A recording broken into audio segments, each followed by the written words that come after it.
ও আল্লাহ পাকের বান্দারা, পর্দার অন্তরালের মা বোনেরা, এই দুনিয়াতে কেউ আমরা চিরদিন থাকবো না।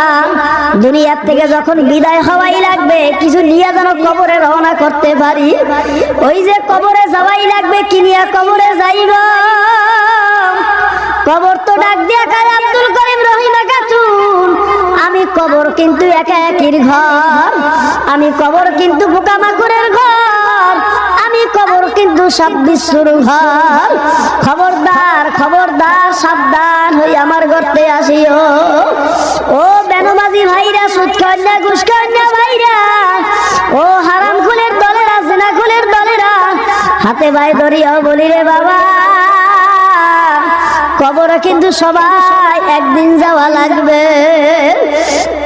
কি নিয়া মাওলার কবরে রওনা করছো? যদি খোদা না কাজটা বেঈমান নাফরমান সুদখোর ঘুষখোর হারামিখোর হইয়া ওই মৃত্যুর বিছানায় আছাড় খাইয়া পড়ো,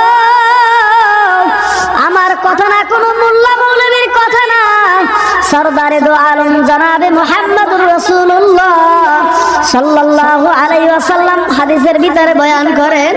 ও আমার উম্মতেরা, শুনিয়া রাখো, বেনমাজি সুদখোর ঘুষখোর হারামিখোরের যখন মৃত্যুর সময় ঘনাইয়া আসবে, মালাকুল মউত আজরাইল এত বড় বিকট সূরাত ধরিয়া নাফরমানের সামনে দাঁড়াইবে, যেই আজরাইলের মাথা থাকবে আসমানে, পাও থাকবে জমিনে, এক হাত থাকবে মাশরিক আর এক হাত থাকবে মাগরিবে, তামাম দুনিয়া জুড়ে আজরাইলের শরীর লম্বা লম্বা, আল্লাহু আকবার, বড় বড় একটা দাঁত হইবে, শরীর দিয়া লম্বা লম্বা একটা পশম বাইর হবে, প্রত্যেকটা পশমের গোড়া দিয়ে একটা আগুনের ঝিলকি বাইর হইতে থাকবে, নীল দিঘির মতন বড় বড় দুইটা চক্ষু,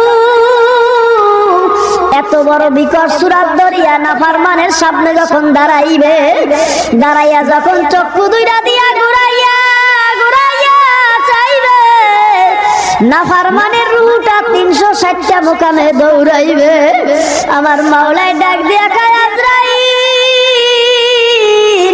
এই নাফরমান বড় হাস করিয়া জাহান্নাম কামাই করলো, ওরে জাহান্নাম না দেখাইয়া জান কান্দান করিও না। ও আল্লাহর বান্দারা, পর্দার অন্তরালের মা বোনেরা, এ এলাকার যুবক ভাইরা, ছাত্র বন্ধুরা, হাতে ভাই ধরিয়া বলি রে যুবক, আল্লাহু আল্লাহ, মালাকুল মউত আজরাইল যখন এই নাফরমানের সামনে জাহান্নামের ছবিটা ধরবে, ওই নাফরমান স্বপ্নের রূহ দিয়া দেখতে থাকবে।